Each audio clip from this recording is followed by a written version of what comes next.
that one of the things that holds South Africa's economy back from growth is the level of concentration. Concentration because they said the ownership of the economy is in far too few hands. Ownership has not spread.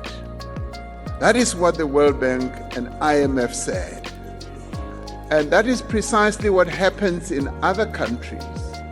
When you go to other countries, you will find the citizens. I mean, in Africa, it will largely be black people. Wherever you go in the world, it will be the citizens.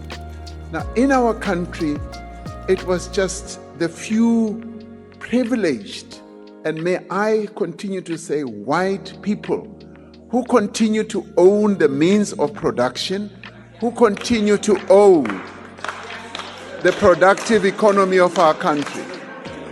Now, you took them to America. Now, this I find very worrying. I find it very worrying that we continue to have this notion that BEE is the one that's holding our economy back. It is the partial and exclusive ownership of the means of production in our country that is holding this economy from growing. So,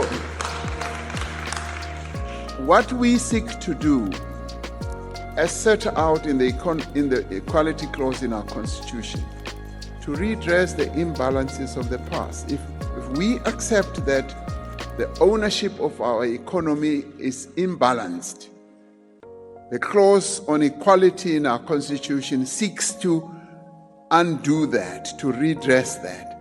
So therefore, ownership of our economy should be broadened.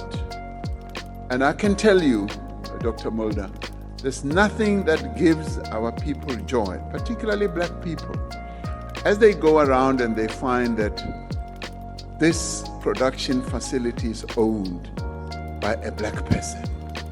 It warms one's heart. It makes us feel so good, because we've come from a horrible past when that was not allowed by law, where people were arrested. If you wanted to set up an economic facility in town, you were put to jail.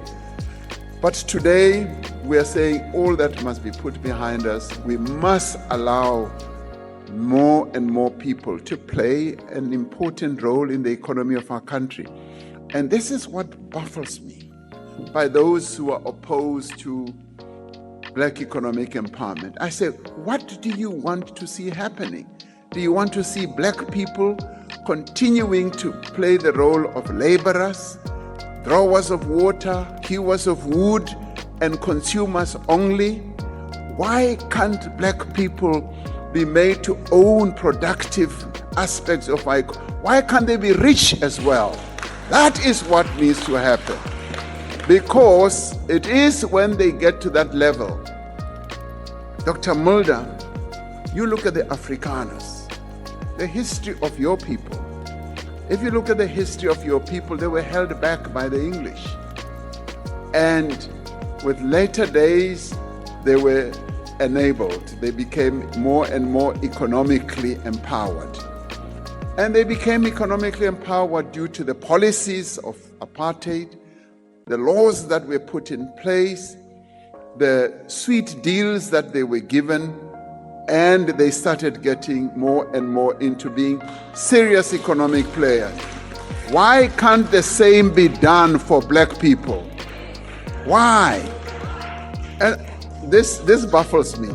Really, I don't understand it, because to me that is the normal thing to do.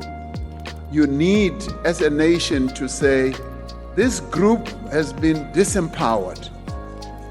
It's been disempowered, we need to empower it. Like the approach we have now, the rural areas of our country have been disadvantaged, and we're seeking to direct more and more assistance and empowerment to the rural areas, so that the rural areas also come up.